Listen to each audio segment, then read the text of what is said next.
নমস্কার বন্ধুরা, আপনারা সবাই কেমন আছেন? দেখছেন মন্ডল পাঁচমিশালি ব্লগ। বন্ধুরা, আজকে এই যে হাওড়া যে ব্রিজটা দেখছেন বা হাওড়া সেতু, সরকারি নামটা কি জানেন? রবীন্দ্র সেতু। হুগলি নদীর ওপর দিয়ে অবস্থিত, কলকাতা ও হাওড়া শহরের একটাই সংযুক্ত স্থান। সেতুগুলোর মধ্যে অন্যতম হচ্ছে হাওড়া সেতু। ভারতের পশ্চিমবঙ্গ হুগলি নদীর ওপরে অবস্থিত বড় খিলাযুক্ত ঝুলন্ত সেতু। সেতুটি 1943 সালে একটা অনুমতি পাস হয় যে ব্রিজটা নতুন করে তৈরি করা হবে, এবং 1945 সালে পুরাতন একটা ব্রিজ ছিল, ব্রিজটার নাম হচ্ছে পল্টন। হাওড়া ব্রিজের আগে এই জায়গায় একটা পল্টন নামে একটা ব্রিজ ছিল, যে ব্রিজটাকে তারা চেঞ্জ করার সিদ্ধান্ত নেয় এবং খুব শক্তপোক্তভাবে একটা ব্রিজ করার ভাবনা চিন্তা নেয়।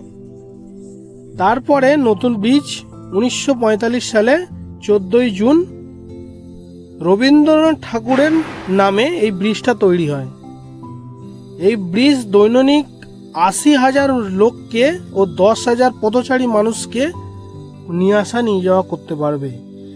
এই জাতীয় সেতুগুলোর মধ্যে, মানে আমাদের এখানে যত সেতু আছে তার থেকে আমাদের রবীন্দ্র সেতুটি বিশ্বের 6ষ্ঠতম বৃহত্তম এক সেতু।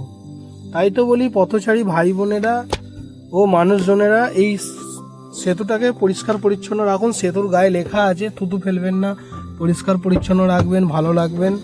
তো সবাইকেই বলি যে এই সেতুটাকে ভালো রাখো, পরিষ্কার রাখো, আর আমার ভিডিও দেখতে